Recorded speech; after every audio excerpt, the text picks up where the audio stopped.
Halo guys, assalamualaikum warahmatullahi wabarakatuh. Jumpa lagi guys di channel saya, Virgoansa. Salam petani muda dari Lahat Kota Agung ya guys. Oke guys, yang mana pada kesempatan kali ini saya mau mencoba mereview ataupun membagikan sedikit pemahaman saya mengenai kopi stek 2 tingkat ya guys, atau istilah lain itu kopi stek kembar. Namun sebelumnya jangan lupa like, komen, dan subscribe-nya ya guys. Dan juga share jika video ini bermanfaat bagi teman-teman. Oke guys, langsung saja kita lanjut ke videonya. Yang mana kebetulan di batang ini adalah salah satu kopi sambung 2 tingkat ya guys.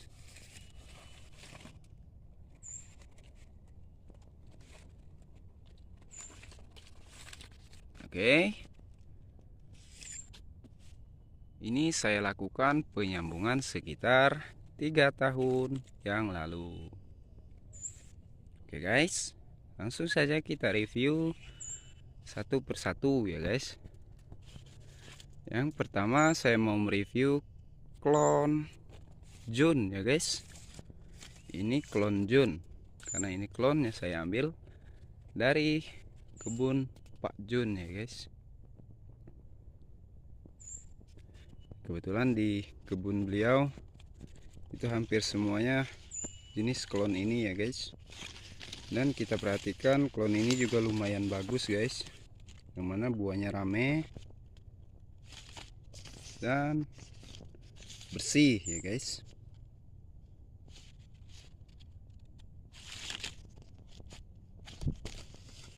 Dan di sini juga sudah saya lakukan penyimpanan bahan bakal tahun berikut. Oke guys, itu yang pertama.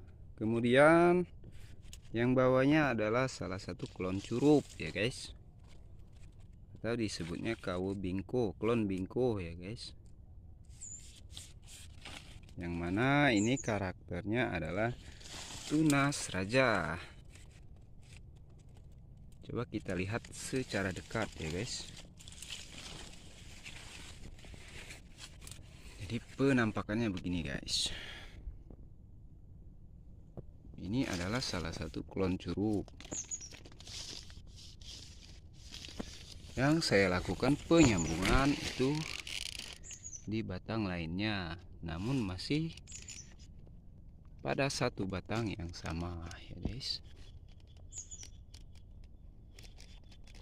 Oke guys, bagaimana caranya untuk mendapatkan hasil maksimal seperti ini? Bagaimana caranya agar pertumbuhan atau penyambungan ini tidak saling tumpang tindih? Simak terus videonya sampai habis ya guys. Oke. Yang mana di sini kita memberikan celah ataupun sedikit ruang agar pertumbuhan yang bawah tidak terhindar dari sinar matahari ya guys. Dan proses pembungaan ataupun pembuahan yang bawahnya masih tetap stabil. Jadi intinya kita perlu melakukan pengaturan dahan serapi mungkin dan sebisa mungkin agar pertumbuhan yang bawahnya ini tidak terhindar dari sinar matahari. Misalnya seperti ini ya guys. Oke, jadi untuk yang bawah ini karakternya kebetulan ini salah satu tunas raja, dan matahari bisa lebih leluasa menyinarinya dari samping, dari bagian samping. Oke guys, jadi penampakannya seperti ini ya guys, kira-kira. Dan untuk stek yang semacam ini, kita benar-benar harus melakukan pengaturan dahan. Jangan sampai saling tumpang tindih satu sama lain. Karena jika itu terjadi pertumpang tindih ataupun saling mengganggu pertumbuhan satu sama lain, maka kedua-duanya tidak akan maksimal ya guys. Oke guys, coba kita review yang sebelahnya guys. Ini juga ada 3 sambungan ya guys.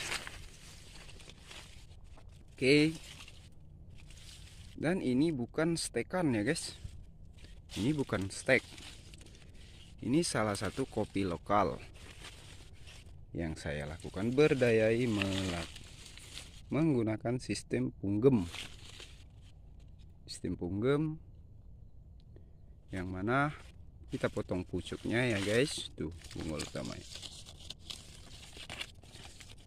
kita lakukan pemotongan pucuk hingga ya pertumbuhannya akan ke samping, halnya kopi stek.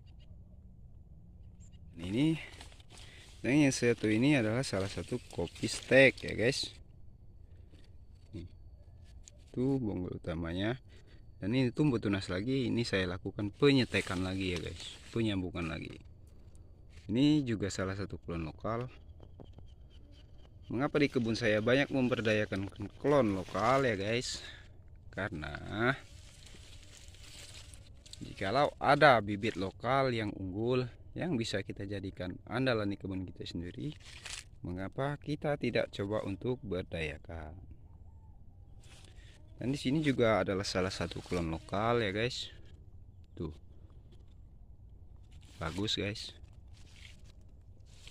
Jadi penampakannya seperti ini guys.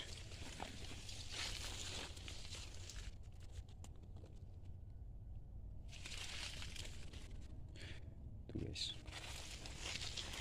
satunya bagus.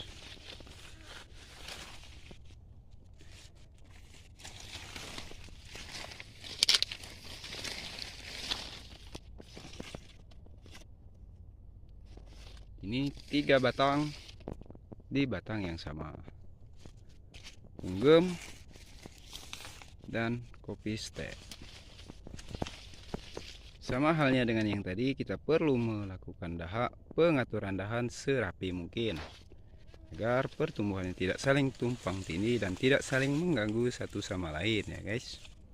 Misalnya seperti ini guys, yang arah pertumbuhannya itu ke sini, itu kita lakukan pembuangan.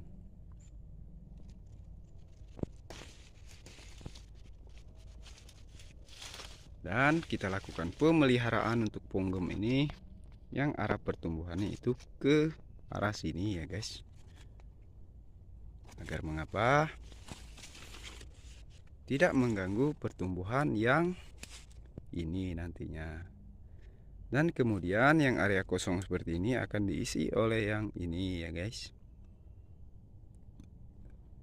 Dan untuk yang punggem ini dia hanya fokus ke arah sini, ke arah situ, ataupun ke sini.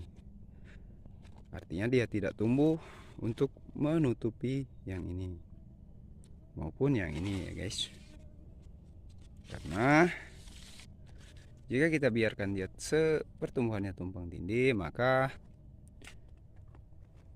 produksinya akan sama-sama terganggu. Oke guys, saya rasa video ini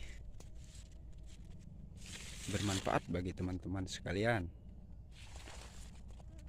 dan semoga teman-teman yang mau mencoba melakukan stek kembar ataupun stek 2 tingkat itu bisa dijadikan inspirasi kepada teman-teman. Oke, saya rasa sekian dulu video dari saya guys. Semoga videonya dapat bermanfaat bagi teman-teman sekalian. Oke, saya akhiri. Wassalamualaikum warahmatullahi wabarakatuh.